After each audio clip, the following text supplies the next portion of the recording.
Okay, सो मैंने recording भी जो है वो स्टार्ट कर दी है। Thank you very much for the joining. So हम इसको इतनी ज़्यादा मुश्किल वर्डिंग में तो मैं एक्सप्लेन नहीं करता एज यूजुअल। तो हमारा आज का जो सेशन है वो इटालियन स्कॉलरशिप्स पे है कि हम इटली में जो अपनी PhD full funded scholarship position है वो किस तरह से हासिल कर सकते हैं।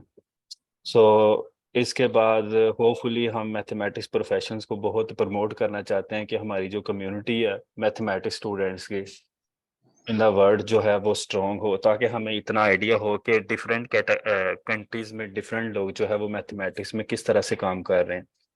तो हम कोशिश कर रहे हैं इंशाल्लाह इसके लिए। इसके बाद जिशान भाई हैं मैक्सिको से, जो हैं वो टॉक देंगे स्कॉलरशिप्स में कि इन्होंने किस तरह से पोजीशन जो है वो गेट की है। उसके बाद हम थाईलैंड का कर रहे हैं, फिर उसके बाद नौफल भाई हैं वो यूएसए से हमें टॉक देंगे। तो सबका शुक्रिया जो लोग कंट्रीब्यूट करते हैं, बाहर से बैठ के लोगों को हेल्प आउट करते हैं। तो ये एक अच्छा स्टेप है। तो हम इसको स्टार्ट जो है इटालियन स्कॉलरशिप्स का करते हैं। ये अगर मैं अपना तारुफ करवाऊँ, इंट्रोडक्शन करवाऊँ, तो my name is Jawad Ali from the department of mathematics, university of Bologna, Italy. ठीक है, मैं करंटली जो है वो इनरोल हुआ हूँ पीएचडी में मार्च में। ठीक है, तो ये 3 ईयर पीएचडी प्रोग्राम है यूनिवर्सिटी ऑफ बिलोनिया में। तो आज का जो हमारा टॉपिक है वो इटालियन स्कॉलरशिप्स पे है।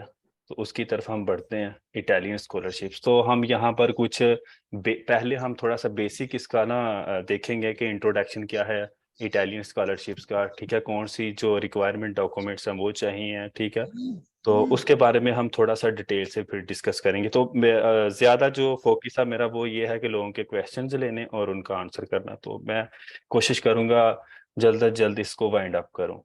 So here are some tips to get the Italian scholarship that will be very helpful for the candidates. So introduction में अगर हम बात करें तो all major universities in Italy offer the PhD program in the various specialization like mathematics है, physics है, computer science है and food science etc. And last year अगर मैंने जिस ग्रुप्स में मैं ऐड हूँ, जहाँ तक मेरा एक्सपीरियंस कहता है, तो last year I think so 300 Pakistani students जो हैं वो पीएचडी में सिलेक्ट हुए थे। 300 प्लस स्टूडेंट्स जो हैं वो 2022 में जो हैं वो सिलेक्ट हुए हैं। बेसिकली मेरा साइकिल भी जो है वो 38 है, बट मेरी पोजीशन जो थी वो मार्च में स्टार्ट हुई है। और last year over the 300 Pakistani students जो हैं selected in the various university across the Italy.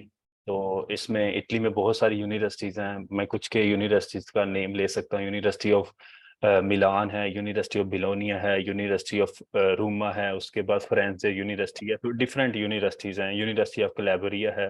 ठीक है, तो यूनिवर्सिटी ऑफ थ्रेस्टे है। इस तरह से काफ़ी जगह जहाँ पर मैं लोगों को जानता हूँ कि उनको पीएचडी जो पोजीशन है वो मिली है। निपोली में कुछ काफ़ी यूनिवर्सिटीज़ हैं। Generally Italian university admission portal is very simple. Simple बात करने का मतलब ये है कि हम जब कोई भी पोजीशन देखते हैं तो हम पहली बात जो मैसेज करते हैं दूसरे लोगों को यही करते हैं कि हमें लिंक नहीं मिल रहा। तो कोशिश करें कि जहाँ पर आपको कोई बंदा लिंक भेज रहा है, अगर आप थोड़ी सी मेहनत करें 5 मिनट, तो आपको दाएं बाएं ना कुछ इस तरह का लफ्ज़ ज़रूर मिलेगा जहाँ पर आपको लिखा होगा रजिस्टर योरसेल्फ। क्योंकि ज़ाहिर बात, आप न्यू कैंडिडेट हैं कि आपको पोर्टल बनाने के लिए अपने आप को रजिस्टर करना पड़ेगा। देन आप साइन इन करके वहाँ अपनी पोजीशन जो है लाइक अगर हम मैथमेटिक्स स्टूडेंट है तो वहाँ से पीएचडी मैथमेटिक्स सेलेक्ट करके तो अपना अगला प्रोसेस करें। तो सिंपल पोर्टल बनाने में कोई इतना जो है इशू नहीं है। ज़्यादातर इटली में एक बात बड़ी है कि यहाँ पर टैक्स कोड जो है वो पूछते हैं, तो लोग, मुझे काफ़ी मैसेज आते हैं इसके बारे में। तो वो जब हम क्लिक करते हैं तो ये ऑटोमेटिक जो है टैक्स कोड जनरेट हो जाता है। उसको आपको कोई ये नहीं है कि कोई एक्स्ट्रा चीज़ वहाँ पर फिल करने की ज़रूरत है, वो ऑटोमेटिक जो है वो फिल हो जाता है। आगे है, आते हैं रिक्वायर्ड डॉक्यूमेंट्स। ये भी बड़ा कॉमन क्वेश्चन है। To apply in this PhD program you must have the following documents. आपकी सीवी होनी चाहिए। कोशिश करें कि अगर इटली में अप्लाई कर रहे हैं तो यूरोपास फॉर्मेट एक अच्छा ले लें, उससे बना लें सीवी। और ज़रूरी नहीं है कि यूरोपास की सीवी ही आपकी बहुत अच्छी सीवी हो। ठीक, आप ओवरलीफ अगर आप यूज़ तो करते हैं, ज़ाहिर बात है जिन लोगों ने मास्टर किया, ओवरलीफ पे भी बहुत ज़्यादा सीवीज के अच्छे टेम्पलेट पड़े हैं, वो भी आप फॉलो कर सकते हैं। बट आपकी सीवी जो है वो एक अच्छी सीवी होनी चाहिए। नंबर 2 है लेटर ऑफ मोटिवेशंस। आपको मोटिवेशन लेटर चाहिए, इसको भी हम एक्सप्लेन करते हैं कि लेटर ऑफ मोटिवेशन किस तरीके का होना चाहिए। लेटर ऑफ मोटिवेशन मीन के आप लोगों ने अपनी मोटिवेशन देनी है कि आप क्या करना चाहते हैं, और लिटिल बिट थोड़ा बहुत अपना जो है बैकग्राउंड के बारे में बताएं कि आपको इस फील्ड के बारे में कितना पता है। थर्ड नंबर पे आता है लेटर ऑफ रिकमेंडेशंस। ये जो आप टीचर से लेते हैं, रेफरेंस लेटर भी इसको बोलते हैं। तो ये जब आप वहाँ पर अपने टीचर्स का एप्लीकेशंस में नेम फिल करते हैं तो उनको एक ईमेल चली जाती है। वो वहाँ पर आपके बारे में या तो राइट अप करते हैं या एक पीडीएफ अपलोड करते हैं। तो यहाँ पर मैं काफ़ी दफ़ा, ज़ाहिर बात है 3-4 दफ़ा जो मैंने ये सेमिनार किया है ऑनलाइन, बता चुका हूँ कि लेटर ऑफ रिकमेंडेशन में हम जो सबसे बड़ी गलती करते हैं वो ये करते हैं कि हम जो 2 या 3 प्रोफ़ेसर से लेटर ऑफ रिकमेंडेशन लिखवाते हैं, वो काफ़ी एक-दूसरे से ना मिलता-जुलता होता है। तो ये तो नहीं हो सकता कि 2 या 3 टीचर्स के जो कमेंट हैं किसी के बारे में वो सेम हों। तो ये ज़ाहिर-सी बात है, ये फिर कॉपी पेस्ट में आ जाता है, तो ये चीज़ अच्छी नहीं है। नंबर 4 जो है वो पीएचडी के लिए है रिसर्च प्रपोज़ल। तो ये 4 डॉक्यूमेंट्स जो हैं ये रिक्वायर्ड डॉक्यूमेंट्स ए कैटेगरी में। और अगर हम बी कैटेगरी की बात करें तो other document needed to apply, scan educational documents. आपके एजुकेशनल डॉक्यूमेंट्स, फॉर एग्जांपल अगर हम पाकिस्तान की बात करें तो यहाँ पर मैट्रिक है, ठीक है, एफएससी है, उसके बाद आपके पास आपका बैचलर है, ठीक है, फिर उसके बाद आपकी एमफिल है, ठीक है। तो मैट्रिक और एफएससी की जो आपके डॉक्यूमेंट्स हैं, सही है। ये अटेस्टेशन वगैरह जो सारा प्रोसीजर है ये आपको चाहिए वीज़ा के लिए। अप्लाई करने के लिए ये कोई अटेस्टेशन का होना ज़रूरी नहीं है, ठीक है। ये वीज़ा के लिए आपको रिक्वायर है कि आपने जो मैट्रिक और एफएससी है वो आपने आईबीसीसी से करवानी है, लाइक बोर्ड से। और जो आपने बैचलर की ट्रांसक्रिप्ट और डिग्रीज़ हैं या मास्टर की हैं वो आप लोगों ने एचईसी से करवानी। तो ये जो अप्लाई के टाइम के लिए आपको रिक्वायर नहीं होती। मैंने तो बहुत कम, शायद इटली के अलावा कुछ, जैसे मैं एक सेमिनार शायद अटेंड कर रहा था, शायद वो पोलैंड का था, तो उसके लिए रिक्वायर होते हैं। तो ये डिपेंड करता है। तो मोस्टली ये चीज़ें रिक्वायर स्टार्ट में नहीं होती, ये वीज़ा प्रोसेसिंग के लिए रिक्वायर होती है। उसके बाद स्कैन अच्छा होना चाहिए। हम बाज़ औक़ात इतने मध्यम से कैम स्कैनर वगैरह, ज़ाहिर बात है कैम स्कैनर तो सेम ही होता है जो हम डाउनलोड करते हैं, लेकिन फिर भी मोबाइल का रिज़ल्ट होता है। तो कोशिश करें कि जो स्कैनिंग मशीन होती है वहाँ से अपने डॉक्यूमेंट्स को स्कैन करें अच्छी तरीके से। नंबर 2 अपना पासपोर्ट बनाएँ, ठीक है। पासपोर्ट भी वीज़ा के लिए रिक्वायरमेंट है, लेकिन एप्लीकेशन में मोस्टली पासपोर्ट का लफ़्ज़ लिखा होता है। वहाँ पर आप आइडेंटिटी कार्ड तो अपलोड कर सकते हैं, बट पासपोर्ट हो, जब आपने ये मिशन बना लिया है कि मैंने फ़ॉरेन में ही जाना है, तो अपना पासपोर्ट जो है वो बना लें। नंबर 3 है पब्लिकेशन। अगर आपकी पब्लिकेशन है तो ये एक प्लस पॉइंट है।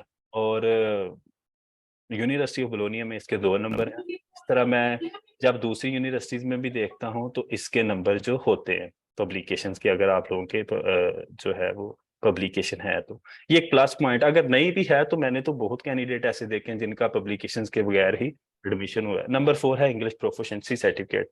इटली में 99% या 98% ये कह लें कि आइल्स आपको नहीं चाहिए होता। सही है, इसका काम चल जाता है। पीएचडी में तो मुझे नहीं लगता कि आइल्स चाहिए।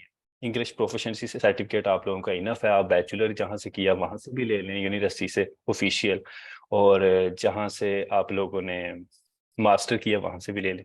तो प्लीज़ मैं ये दोबारा बोलूँगा, please use the quality scanner to scan your documents, ठीक है? तो ये चीज़ें जो हैं वो इम्पोर्टेंट हैं। उसके बाद अगर हम लेटर ऑफ मोटिवेशंस की बात करें तो लेटर ऑफ मोटिवेशंस में ज़ाहिर बात है हर बंदे के जो है पॉइंट ऑफ व्यूज जो हैं वो डिफरेंट होते हैं। तो ये मैंने ये खुद सारा कुछ नहीं लिखा, मैंने भी कहीं से एक अच्छा ओवरव्यू लेकर उसको कॉपी पेस्ट किया है यहाँ पे, मतलब चीज़ों को डिस्क्राइब करने के लिए इटालियन स्कॉलरशिप्स को। तो आप इंक्लूड करें 3 पैराग्राफ्स लिखें, reason to join the program, for example the program is perfect fit for your background. For example अगर आप मैथमेटिक्स में डाटा साइंस में काम कर रहे हैं अपने थीसिस पे, तो ज़ाहिर बात है अगर आप पोजीशन डाटा साइंस किया तो ये तो बहुत फिट हो गया। आप थोड़ा-सा लिखें कि मैंने मास्टर थीसिस डाटा साइंस में किया और फ्यूचर में मैं डाटा साइंस की पोजीशन है उस पे काम कर, ये तो बहुत फिट हो गया।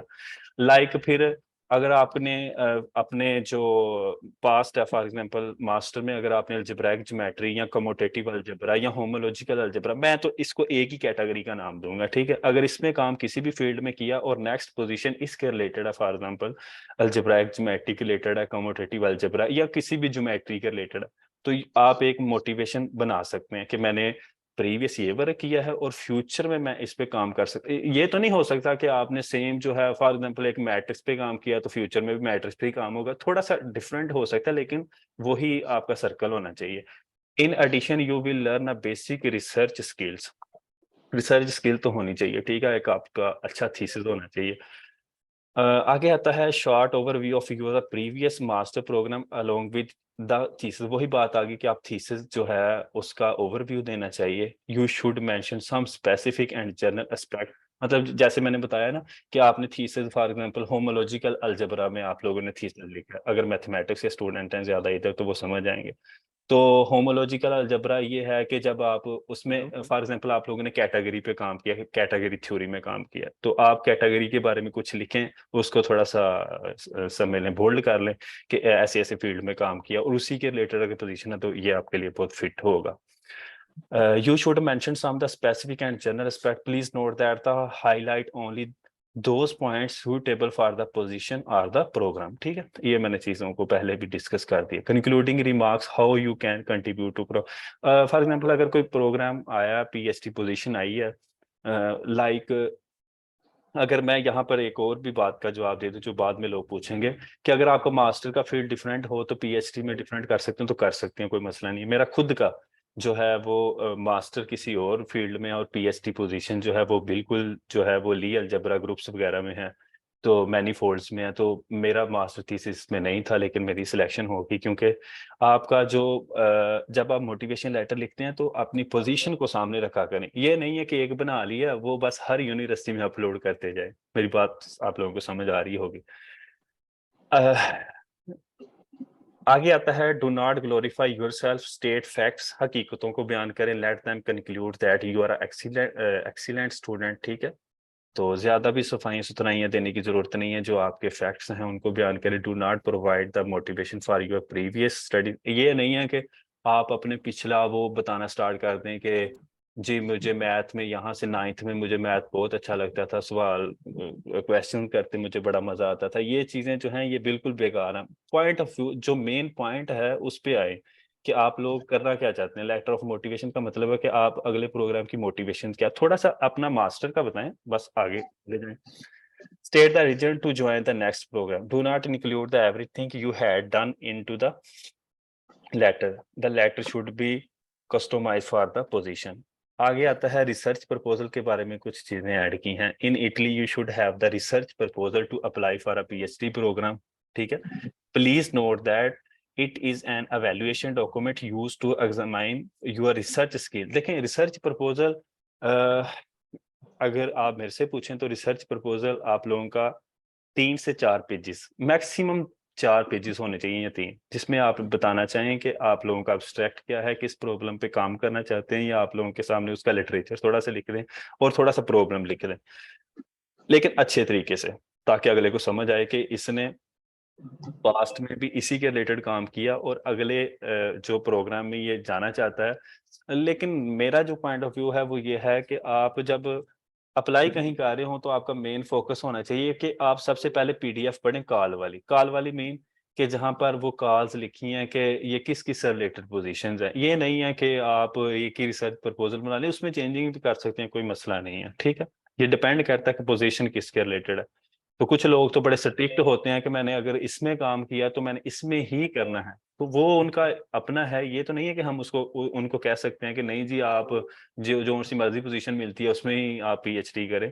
नहीं, अगर आप लोगों को फॉर एग्जांपल किसी को, कुछ लोग होते हैं वो कहते हैं कि मैंने कमोटेटिव में काम किया तो मैंने कमोटेटिव में करना, मैंने अगर अलजेब्राइक ज्योमेट्री पे काम किया तो मैंने प्रोजेक्टिव स्पेस पे ही काम करना है। तो ये डिपेंड करता है। आगे आता है ये जो मैंने पहले भी आंसर किया था। Once you are selected you may continue with the same topics, change और मॉडिफाई इट। आप उसको चेंज भी कर सकते हैं, सेम भी रख सकते हैं, या मॉडिफाई भी कर सकते हैं। सही है, ये रिसर्च प्रपोजल के बारे में कुछ था। आगे कुछ इटली एडमिशन जब हम अप्लाई करते हैं तो ये सिंपल चीजें मैंने पहले भी बयान की हैं कि ऑनलाइन एप्लीकेशन होती है। सम यूनिवर्सिटीज की एप्लीकेशन फीस होती है, किसी की 5 यूरो होती है, किसी की 10 यूरो। मैक्सिमम मैंने जो देखी है वो 30 या 50, आई थिंक सो, 30 हेलो, अस्सलाम 30। वालेकुम। वाले वालेकुम सलाम। जी सर।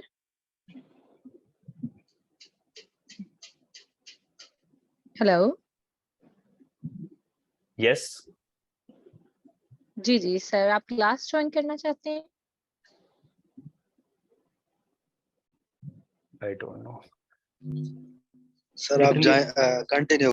ओके, इटली एडमिशन जो है वो क्राइटेरिया जो है ऑनलाइन एप्लीकेशन है, सम यूनिवर्सिटीज एप्लीकेशन फीस होती है। देखिए यहाँ पर मैंने सिर्फ यूनिवर्सिटी ऑफ बोलोनिया का कुछ क्राइटेरिया लिखा है, डिफरेंट यूनिवर्सिटियों का डिफरेंट क्राइटेरिया होता है, बट आप इसको कह लें कि ये तकरीबन 75% हर यूनिवर्सिटी के साथ मिलता है, लेकिन इसी तरीके का होगा, इसी तरीके से वैल्यूएशन होती है। There are 2 steps for getting the successful PhD position. First step होता है कि आप लोगों ने शॉर्टलिस्ट होना होता है इंटरव्यू के लिए। फॉर एग्जांपल, आप लोगों ने अपनी एप्लीकेशन सबमिट करवा दिया, ठीक है, उसका फर्स्ट स्टेप है कि वो आपकी एप्लीकेशन देखेंगे, आपकी सीवी देखेंगे, लेटर ऑफ मोटिवेशन देखेंगे, एवरीथिंग देखेंगे। फर्स्ट स्टेप ये है। तो अगर उसके 50 मार्क्स हैं तो आपको 30 मार्क्स चाहिए उसमें शॉर्टलिस्ट होने के लिए, ठीक है, इंटरव्यू के लिए। फिर एक लिस्ट आती है जिसमें आप लोग, फॉर एग्जांपल 40 लोगों ने अप्लाई किया है तो उन्होंने इंटरव्यू के लिए 5 लोगों को सिलेक्ट किया। सही है।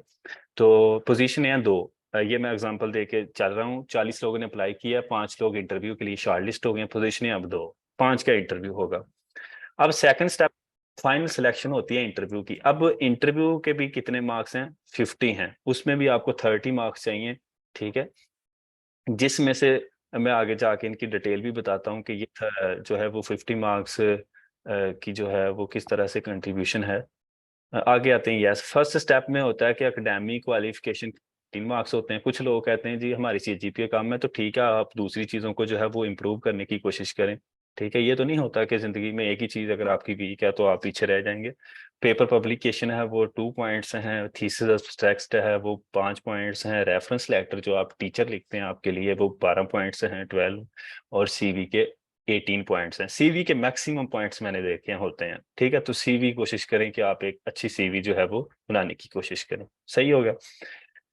आगे चलते हैं कि उसके बाद सेकंड स्टेप आता है कि आप लोगों की 50 मार्क्स, फिर आगे इंटरव्यू जो प्रेजेंटेशन है वो 48 पॉइंट्स की है, ठीक है। उसके बाद इंग्लिश प्रोफिशिएंसी, जैसे फॉर एग्जांपल अगर मैं तो अभी उर्दू में बात कर रहा हूँ, अगर मैं इंग्लिश में बात करूंगा तो जो सामने स्पीकर हैं जो प्रेजेंटेशन ले रहे हैं, सॉरी, सुन रहे हैं, वो आपकी इंग्लिश को जान लें कि वो आपको 2 में से उनका जितना दिल करे 1 पॉइंट दें या 1.5 दें, तो अपनी इंग्लिश जो है वो भी अच्छी बोलने की कोशिश करें। इटली के लिए बात कर रहे हैं हम। सही है। फाइनल रैंकिंग लिस्ट, मैंने पहले बताया, मैं एग्जांपल दे रहा हूँ कि अगर फॉर एग्जांपल 2 सीट्स हैं तो जो लोग 60 मार्क्स, 30 पहले में से 30 दूसरे में से, जरूरी नहीं है 30 तो मिनिमम है, मैक्सिमम भी आप ले सकते हैं।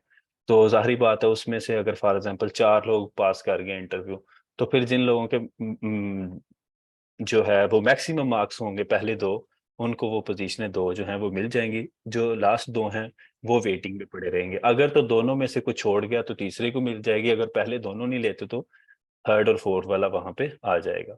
और अगर आप लोगों को ये पोजीशन मिल जाती है तो यही आप लोगों का फाइनल सिलेक्शन है, और अपनी जर्नी को जो है वो आप एंजॉय कर सकते हैं। Thank you. मुझे लगता है कि मैंने बहुत जल्द इस प्रेजेंटेशन को वाइंड अप किया, इसलिए कि क्योंकि सारी चीज़ों को मैंने डिस्कस भी कर दिया। अब हम जो है see all of you in the next session soon, but अभी हम ख़त्म तो नहीं कर रहे, हम क्वेश्चनिंग जो है वो लोगों की सुनेंगे। सही है। आप बेसिक से बेसिक क्वेश्चन भी जो है वो पूछ सकते हैं, कोई मसला नहीं है, ठीक है। जी तो अस्सलाम वालेकुम जवाद साहब। मैं कोशिश करूंगा कि 1 बाय 1 हर किसी का जो है वो सुनता जाऊं। अच्छा, फर्स्ट ऑफ ऑल, अगर सर इमरान आए हैं तो सर इमरान का शुक्रिया कि वो काफ़ी मैथमेटिक्स प्रोफेशनल को जो है वो पाकिस्तान में, जारी बात है, एक अच्छा प्लेटफॉर्म है जहाँ पे ये, हम भी कोशिश कर रहे हैं कि इसको आगे से आगे लेकर चलें, खासकर मैथमेटिक्स के लिए कुछ वर्क करें। तो thank you very much sir आपका, अगर आप हैं या नहीं हैं। अभी हम क्वेश्चन की तरफ बढ़ते हैं, और हमारे काफ़ी फॉरेन से जो है वो लोगों ने ज्वाइन किया है, उनका भी बहुत शुक्रिया, क्योंकि वो भी नेक्स्ट सेशन जो हैं वो यहाँ पर टॉक देंगे, तो उनका भी बड़ा शुक्रिया, उन्होंने अपना टाइम जो है वो कीमती निकाला है। अब हम क्वेश्चनिंग की तरफ बढ़ते हैं। सबसे पहले जुबैर सलीम जी, आप क्वेश्चन पूछें। अस्सलाम वालेकुम सर। वालेकुम सलाम। Sorry, just 1 moment. यहाँ पर अगर कोई इटालियन और भी फुल फंडेड स्कॉलरशिप वाला कैंडिडेट बैठा तो जरूरी नहीं है, मैं किसी क्वेश्चन का आंसर मुझे नहीं पता होता तो वो भी इन क्वेश्चंस के आंसर कर सकता है, अगर कोई यहाँ पर बैठा तो कोई मसला नहीं है। अच्छा, जुबैर सलीम जी। जी सर। सर सबसे पहले तो शुक्रिया आपका ये जूम की मीटिंग अरेंज करने के लिए। तो मैं ना काफ़ी देर से अप्लाई कर रहा हूँ, तो मेरी स्कॉलरशिप के जब मैं अप्लाई करता हूँ ना तो सीवी मैंने काफ़ी कॉम्प्लिकेटेड सी बनाई हुई है, जिसके अंदर मैंने काफ़ी ऑनलाइन कोर्सेज भी डाले हुए हैं, जॉब एक्सपीरियंस भी काफ़ी ज़्यादा है। तो मैं वैसे मेरे अभी रिसेंटली 2021 में ही किया है एमफिल। तो वो सीवी ठीक होगी, काउंटेबल होगी, मेरे 3 पेजेस अबव बन जाती है समटाइम्स सीवी। वो पोस्ट के रिलेटेड जैसे आपने बताया ना कि आपने उसके मुताबिक बनानी है सीवी। यस, की पोस्ट है, यूरोपास। यस, तो उसका क्या तो सिलेक्शन नहीं हो रही अभी तक के बार बार। लेकिन मैंने सीवी के रिलेटेड आप लोगों को साथ जो है अपना नॉलेज तो शेयर किया। आप यूरोपास भी बना सकते हैं, लेकिन ये मैं आपको अपनी सीवी एक, मैं इसको बहुत अच्छी तो नहीं कहूंगा, लेकिन एक अच्छी सीवी आपके साथ मैंने शेयर कर दी है, ये आप देख सकते हैं। लेकिन अब हम क्या करते हैं कि अगर मैंने सीवी दिखा दिया तो होपफुली मुझे शाम तक जो है वो तकरीबन 100 तक मैसेज आ जाएंगे कि ये सीवी सेंड कर दें, जैसे सिलेक्शन इसी से होती है। लेकिन ये मैं कोई तनकीद नहीं कर रहा, मेरे कहने का मतलब ये है कि आप लोग कोशिश करें कि अपनी डेली बेस पे सीवी को इम्प्रूव करें। ये नहीं है कि सीवी एक बना ली बस उसी को साल रखें। मैं खुद अपनी सीवी जो है मे बी 30 डेज के बाद मैं अपनी सीवी चेंज कर लूँ, ठीक है, अपडेट करूँ। तो ये आप देख सकते हैं, शुरू में आप मैंने अपनी इतनी ज़्यादा नहीं डिटेल डाली, बस डाला और नेम वगैरह मेल डाली है, और वर्क मैंने जो मैंने एस्पायर कॉलेज में पढ़ाया, फिर मैंने अपनी पीएचडी पोजीशन लिखी है, मास्टर लिखी है और बैचलर लिखी है, आप देख सकते हैं यहाँ पे, ठीक है। हर चीज़ को मैंने यहाँ पर लिखा है। फिर उसके बाद कुछ कंप्यूटर स्किल्स मैंने लिखी है, मैथमेटिका, मैटलैब है, लैटिस के बारे में है, पाइथन के बारे में कुछ बेसिक नॉलेज है, ठीक है। Honour and award gold medal लिखा है, पीएम लैपटॉप लिखा है, ठीक है। उसके बाद इंटरनेशनल मैथमेटिक्स कोर्स मैंने पढ़ा, उसके बारे में लिखा है, एक पब्लिकेशन है वो यहाँ डाली है। और यहाँ पर सिलेक्टेड टॉक एंड स्कूल्स है, जो स्कूल्स मैंने अटेंड किए हैं वो डाले हैं, लैंग्वेज स्किल डाली। और अब आप यहाँ देख सकते हैं कि 2 पेजेस में मुझे नहीं लगता कि कोई चीज़ रह गई है, जो मैं समझता हूँ कि बहुत जरूरी है वो चीज़ रह गई है। तो सीवी इतनी लंबी नहीं होनी चाहिए, 3 से 4 पेजेस के, वो बिल्कुल ही बकाया चीजें जो हैं वो आप लोगों की रह जाएं, ठीक है। तो मेरे ख्याल में जी आपके सर। क्वेश्चन का आंसर जो है वो हो गया कि आपने सीवी के रिलेटेड। दूसरा जी क्वेश्चन सर। हम एक तो कंग्रेचुलेशन कहता हूँ मोहम्मद अवैस को, आपका आईसीटीपी में माशाल्लाह एडमिशन हुआ है। चलें जी, आप भी अब इटालियन बन गए हैं, तो अब आप क्वेश्चन अपना पूछें मोहम्मद अवैस। जी जवाद भाई बहुत शुक्रिया और खैर मुबारक। जवाद भाई मेरा सवाल ये है कि अगर आप किसी यूनिवर्सिटी में सिलेक्ट हो जाते हैं, जैसे फॉर एग्जाम्पल कलेब्रिया में आप सिलेक्ट हैं, तो कलेब्रिया आपको मंथली स्टाइपेंड दे रहा है और फी वेव भी दे रहा है, तो लेकिन जाहिर है अब कुछ यूनिवर्सिटीज का इतना ज्यादा स्टाइपेंड नहीं है कि आप अपने आप को अच्छे तरीके से सपोर्ट कर सकें, और कुछ स्टूडेंट्स ऐसे भी होते हैं जिन्होंने फैमिली को भी सपोर्ट करना होता है। तो उस सूरत हाल में क्या हम इटालियन गवर्नमेंट की स्कॉलरशिप के लिए अप्लाई कर सकते हैं? मतलब कुछ ऐसी स्कॉलरशिप मौजूद है जहाँ पे बंदा अप्लाई करे जो अजाफी स्कॉलरशिप बंदा हासिल कर सके? ठीक है, आपने एक अच्छा सवाल पूछा है। देखें, कुछ लोगों को ना यूनिवर्सिटी से, ऐसे मैं यूनिवर्सिटी ऑफ कलैब्रिया की आपने बात की है, तो यूनिवर्सिटी ऑफ कलैब्रिया वाले आपको अकोमोडेशन भी देते हैं, फिर आपको खाना भी देते हैं, सही है। वहाँ पर पाकिस्तानी काफ़ी लोग हैं। या अगर मैं मास्टर की बात करूँ, पीएचडी की तो कन्फर्म है कि अगर आपको पीएचडी का स्कॉलरशिप मिल रहा है वैसे, तो फिर तो आप इजीली खुद भी सर्वाइव कर सकते हैं, बल्कि घर वालों को भी बहुत अच्छा सपोर्ट कर सकते हैं, मैं तो ये कहूँगा। ये नहीं है कि बहुत कम, बहुत अच्छा सपोर्ट कर सकते हैं। मास्टर की बात करें तो मास्टर में ये होता है कि मास्टर में बहुत ज़्यादा स्कॉलरशिप नहीं होता। ये मैं कह सकता हूँ कि जैसे आपको कलैब्रिया में स्कॉलरशिप मिलती है, फॉर एग्जांपल अगर वो खाना भी देते हैं, अकोमोडेशन भी देते हैं और आपको 250 यूरो भी देते हैं मंथली, तो मेरे ख्याल में आप अपने आप को मैनेज कर सकते हैं। और सपोर्ट अगर मैं बात करूँ सपोर्ट की, तो मेरे ख्याल में ज़्यादा सपोर्ट आप घर वालों को इस मामले में नहीं कर सकते। बकाया आपने कहा है गवर्नमेंट स्कॉलरशिप, तो मेरे ख्याल में जब यूनिवर्सिटी एक स्कॉलरशिप मिल रही हो तो मेरे ख्याल में दूसरे के लिए आप अप्लाई नहीं कर सकते, according to my knowledge. Maybe यहाँ पर कोई, अगर कोई और कैंडिडेट बैठा तो वो इसको ज्यादा डिटेल से एक्सप्लेन कर सकता है। बकाया जिन लोगों को यूनिवर्सिटी से स्कॉलरशिप नहीं मिलता वो इटालियन गवर्नमेंट स्कॉलरशिप के लिए भी अप्लाई करते हैं, लेकिन जिनकी कलैब्रिया में स्कॉलरशिप लगी हुई है वो दोबारा आई थिंक सो नहीं कर सकते, जहां तक मेरा नॉलेज। जी शुक्रिया। फैसला। अस्सलाम वालेकुम। देखिए, नेक्स्ट क्वेश्चन हम लेते हैं जैन जफर का। 1 बाय 1 मैं आ रहा हूँ। जैन जफर, कोशिश करें, हाँ जी, जल्दी जल्दी। अस्सलाम वालेकुम सर, क्या हाल चाल है? बहुत शुक्रिया सर आपका। जी। सर मैं ये पूछना चाहूंगा कि आपका ने कोई ग्रुप भी बनाया है इटली के हवाले से, कोई मुझे उसमें काइंडली ऐड होने का मौका दें। और उसके अलावा क्वेश्चन ये है कि जो जिस भी यूनिवर्सिटी में एडमिशन वगैरह अगर हमें एडमिशन हो जाता है तो स्कॉलरशिप के लिए अलग से अप्लाई करना पड़ता है कि स्कॉलरशिप भी साथ ही जो है वो मिल जाता है अगर अगर आप बंदा। यस अगर इटली में आप पीएचडी में अप्लाई करते हैं तो फिर तो जाहिर बात है, अगर आप पोजीशन पे आ जाते हैं तो आपको स्कॉलरशिप मिलेगा, ठीक है। बट कुछ पोजीशनें होती हैं जिसमें स्कॉलरशिप नहीं होता, तो मेरे ख्याल में तो लोग स्कॉलरशिप के बगैर आते ही नहीं है, ठीक है, पीएचडी वाले खासकर। मगर मास्टर में ज्यादातर मैं लोगों के जो देखता हूँ एडमिशन लेटर वगैरह वो स्कॉलरशिप के बगैर होते हैं, सही है। तो स्कॉलरशिप जब पोजीशन आती है तो मास्टर के लिए पोजीशन इटली में ऐसे होता है कि आपको एक पोजीशनें होती हैं किसी यूनिवर्सिटी में ना, ज्यादा भी हो सकती है, जैसे कि लाइब्रेरी में तो 15 थी। तो ये डिपेंड करता है, ये सारा का सारा जी चीजें जो मैंने पहले डिटेल से बताई डिपेंड करती हैं कि आपका वो क्या कहते हैं, आप जब कॉल पढ़ते हैं, जब एलिजिबिलिटी क्राइटेरिया पढ़ते हैं सारा पीडीएफ, तो वहां पर ये सारा चीजें जो हैं वो वजाहत से बयान की होती हैं। तो वहां से आप देख सकते हैं कहाँ पर कितना scholarship है, ठीक है। मेरे ख्याल में यही आपके क्वेश्चन का आंसर बनता था, मैंने कोशिश की है अच्छा इसको एक्सप्लेन करने की। आगे आता है किसी ने लिखा हुआ है name note 9S, may be किसी मोबाइल से यूज, नो, ओके। नेक्स्ट आते हैं यासर यासीन। हेलो। अस्सलाम वालेकुम जवाद भाई। यस वो नोट 9S वाले आ गए हैं, चलें पूछें आप। जी जवाद भाई, मेरा क्वेश्चन ये है कि मैं मास्टर के लिए अप्लाई करना चाहता हूँ, लेकिन जो स्कॉलरशिप हैं उनमें वो कह रहे हैं कि प्री इनरोलमेंट समरी चाहिए होती है, तो इसके बारे में मुझे गाइड कर दें। ओके सुने तो गौर दूसरा से। क्वेश्चन मेरा ये है कि जो आपने सीवी बताई है, तो सीवी में लेट सपोज हमारा कोई जॉब एक्सपीरियंस होता है, तो उसकी मतलब हमें सिर्फ वो पोजीशन लिखनी होती है या उसको डिस्क्राइब भी करना होता है सीवी में कि मतलब हमारी जो रेस्पॉन्सिबिलिटीज थी वो क्या थी? पहला क्वेश्चन आपका प्री एनरोलमेंट का। प्री एनरोलमेंट के लिए एक पोर्टल है university.it, ठीक है, वहां पर आप अपने आप को रजिस्टर करें, फिर लॉगिन करके 3 स्टेप हैं, स्टेप ए बी एंड सी। वो प्री एनरोलमेंट का मतलब होता है कि आपने यूनिवर्सिटी को एक रजिस्ट्रेशन करनी होती है, बताना होता है कि मैं एडमिट होना चाहता हूँ। वो क्या करेंगे, वो आपको फिर फाइनल 2-3 दिन के बाद जब आप वहाँ रजिस्ट्रेशन करके स्टेप सी तक ओके कर देंगे, तो वो दोबारा आपको एक लेटर भेजेंगे, समरी भेजेंगे, एक आपको एक एम्बेसी को इस्लामाबाद कि इस स्टूडेंट को अपॉइंटमेंट दें, इसने एडमिट हो गया हमारी यूनिवर्सिटी में, ठीक है। वो प्री इनरोलमेंट है, सही है। उसके बाद में ये होती है प्री इनरोलमेंट, बाद में इनरोलमेंट भी होती है जिसके लिए आपको फी भी पे करनी पड़ती है।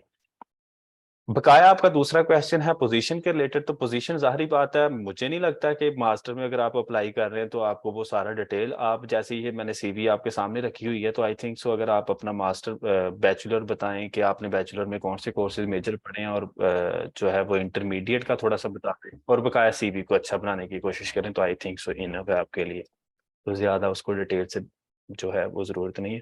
मेरे पास टाइम असल में कम है, कैंडिडेट ज्यादा हैं, इसलिए कोशिश करूंगा कि सबके क्वेश्चनों के आंसर करूं। नेक्स्ट चलते हैं यासर यासीन की तरफ। अस्सलाम वालेकुम जवाद भाई। वालेकुम सलाम। जवाद भाई मैंने पूछना था कि बैंक स्टेटमेंट वगैरह रिक्वायर्ड होती है जिनको स्कॉलरशिप्स पे एडमिशन ओके, मिलता है? जिनको स्कॉलरशिप के पे एडमिशन मिलता है, आपका आंसर बिल्कुल ना में है, मतलब किसी को कोई जो है वो ये नहीं चाहिए होती बैंक स्टेटमेंट वगैरह, जिनका यानी स्कॉलरशिप एडमिशन होता कोई है। चार्जेस वगैरह नहीं लगते? देखें चार्जेस आपको इनिशियल तौर पे, अगर आपका पीएचडी में एडमिशन होता है तो जाहिर बात है टिकट है, मैं तो सिंपल बातें करूंगा, टिकट है 1 लाख का, वो आपको लगाना पड़ेगा, बकाया आपका खर्चा 1 लाख, और 2 लाख में आप इधर आ जाएंगे। बकाया जब इधर आएंगे तो I think so visa processing में आई थिंक सो 2 से 3 मंथ गुजर जाते हैं, तो 3 मंथ के बाद वैसे आपका यहाँ 3600 यूरो इकट्ठा हो जाएगा। तो वो बहुत पैसे हैं, आप इधर आके वो जो 2 लाख है वो कुछ भी नहीं है, इधर आके उतार सकते हैं, सही है। नेक्स्ट हम चलते हैं बीएस लिखा हुआ है, इसकी तरफ चलते हैं। अस्सलाम वालेकुम सर। वालेकुम सलाम। सर क्वेश्चन ये है कि कंटिन्यू स्टूडेंट जो हैं जैसे 4th सेमेस्टर एमफिल में हैं तो वो भी अप्लाई कर सकते हैं? यस यस यस बिल्कुल कर सकते हैं। जिनका 8वां सेमेस्टर है वो मास्टर में अप्लाई कर सकते हैं। जिनकी एमफिल में अगर फोर्थ लास्ट सेमेस्टर, तो जाहिर बात है वो कर सकते हैं, क्योंकि उनका एमफिल खत्म होने वाला है। तो ये दुनिया में कहीं पर भी ये नहीं है कि आपकी डिग्री कंप्लीट होनी जरूरी है। हाँ, उन्होंने एक स्पेसिफिक डेट बताई होती है कि यहाँ तक आपकी डिग्री कंप्लीट होनी चाहिए। तो आई थिंक सो जो कॉल आती है, मतलब एडमिशन आते हैं, तो वो उससे तकरीबन 5 से 6 दिन बाद ही आई थिंक सो वो 5 से सॉरी 3 से 4 मंथ बाद ही वो डेडलाइन बताई होती है, तो I think so you can apply. ये नहीं है कि नहीं कर सकते, ठीक है। अगला क्वेश्चन है डॉक्टर अताउल्ला। जी जी सर जी। जी जवाद साहब। जी जी सर सर। मेरा क्वेश्चन ये है कि I am veterinarian by field. Sir अभी मेरे 8वां सेमेस्टर ना अभी कंप्लीट हो गया, तो मैं मास्टर के लिए स्कॉलरशिप सर्च कर रहा हूँ और मुश्किल ये आ रही है कि मतलब क्या मुझे मास्टर्स के लिए भी प्रोफेसर फाइंड करके एक्सेप्टेंस लेटर लेना ज़रूरी होगा इटली की स्कॉलरशिप के लिए? अगर कोई आपका वेटनरी रिलेटेड कोई दोस्त हो, कोई भाई हो जानने वाला, तो वो इसमें मेरी रहनुमाई कर दें। ओके, सो मास्टर के लिए इटली में किसी भी अगर आपने पीएचडी में भी एडमिशन लेना है तो आपको जो है वो मतलब जरूरत नहीं है इस चीज की ना, कि किसी प्रोफेसर से आप राब्ता करें। आप सिंपल अप्लाई करें, ठीक है। अगर आपका राब्ता है तो ये देखें एक अच्छी चीज है, वो आपको जरूर रिकमेंड करेगा पोजीशन के हवाले। तो लेकिन अगर नहीं भी राब्ता तो कोई मसला नहीं है, सही है। तो मेरे ख्याल में आप अप्लाई कर सकते हैं, किसी प्रोफेसर के बगैर भी कोई इशू नहीं है। अच्छा सर, हम अपने फील्ड से रिलेटेड प्रोफेसर कैसे फाइंड कर सकते हैं इटली के लिए? सर थोड़ा ये गाइड कर दें बस। देखें, ये यूनिवर्सिटी में आपको यूनिवर्सिटी की वेबसाइट पे जो है वो आपको जाके अपने डिपार्टमेंट जैसे मैथमेटिक्स है उसके हिसाब से आपको जो है वो देखना पड़ता है, अप्लाई करना पड़ता है, फिर ही आपको जो है वो मिलता है ये सारी चीज़ें ना। तो ये तो नहीं है कि आप डायरेक्टली, फॉर एग्जांपल मैं अपनी यूनिवर्सिटी की बात करूं, ठीक है। तो इस यूनिवर्सिटी में अगर जो है आपने ढूंढना हो तो पहले तो डिपार्टमेंट ऑफ मैथमेटिक्स की फैकल्टी पे जाएंगे, ठीक है। उसके बाद ही सारी चीज़ें आपको जो है वो मिलेंगी कि यहाँ पर अगर अलजबरा के कितने बंदे हैं, कॉम्प्लेक्स के कितने बंदे हैं, तो ये डिपेंड करता है, सही है उसमें डिपार्टमेंट, ठीक है। सही है। आखिरी क्वेश्चन मेरा ये है कि इसमें सीजीपीए कितना मैटर करती है, मतलब ये सिलेक्शन प्रोसेस में? मैंने वो पहले ही आपको डिटेल बताई है कि ओनली अगर हम ये सोचते हैं ना कि सीजीपीए ही मैटर करती है, तो ऐसी चीज नहीं है, सारी चीजें मैटर कर रही है। तो इसलिए कोशिश करें अपनी सीवी को भी इम्प्रूव करें, लेटर ऑफ मोटिवेशन को भी इम्प्रूव करें, हर चीज के मार्क्स हैं। तो अगर किसी की सीजीपीए अच्छी है तो ये उसके लिए एक अच्छी बात है। ये तो नहीं है कि मतलब कम सीजीपीए और ज्यादा सीजीपीए वाले बराबर हो सकते हैं, उसने ज्यादा मेहनत की है उसकी ज्यादा सीजीपीए, किसी ने कम मेहनत की है उसके कम मार्क्स है। लेकिन अगर मैं कहता हूँ कि कोई चीज अगर आपकी वीक है तो कोशिश करें दूसरी चीजें इंप्रूव करें ताकि आप उसके बराबर आ जाएं, तो ये डिपेंड करता है, ठीक है। ठीक है सर, बहुत शुक्रिया आपके कीमती टाइम का, आपने एक अच्छे वे में ना हमें गाइड किया है कोई सर। बात। थैंक यू सो मच, आपको खुश है। आई थिंक मैंने लिंक सबको पहुंच गया। आप ना क्वेश्चनिंग असल में थोड़ी ज्यादा है, तो मैंने लिंक सेंड किया है, आप दोबारा इसको ज्वाइन कर सकते हैं। जवाब भाई रिकॉर्डिंग मिलेगी इसकी? हाँ जी, रिकॉर्डिंग में सेंड कर दूंगा, लेकिन ये सबको लिंक मिल गया जो मैंने। अच्छा जवाब भाई, एक और चीज बताइएगा कि जो आपने एक लास्ट डे एक मैसेज सेंड किया था जिसकी अमेरिका में स्कॉलरशिप लगी थी, क्या उसने यूनिवर्सिटी के पोर्टल पर अप्लाई करने के बाद उसकी स्कॉलरशिप लगी या उसने कोई इंटरनल किसी टीचर के साथ उसका कॉन्टैक्ट मैसेज ईमेल? जस्ट मुझे एक मोमेंट। आपने जूम का लिंक कहाँ भेजा है? ये मुझे ना एक्चुअली, ओके, जिशान राना, जिशान भाई, मैं ना आपके साथ शेयर करता हूँ यार, ये सबके साथ शेयर कर दें, मुझे पता नहीं यहाँ पे क्यों नहीं अब सबके साथ सेंड हो रहा। ये जिशान साहब सेंड कीजिएगा आप, फिर हम अगली मीटिंग में बात करते हैं। मैं नौफल भाई के साथ भी शेयर कर देता हूँ, आप भी ना शेयर कर दें। मेरे से पता नहीं सिर्फ पर्सनली एक बंदे से शेयर हो रहा है, सबके साथ क्यों नहीं हो रहा।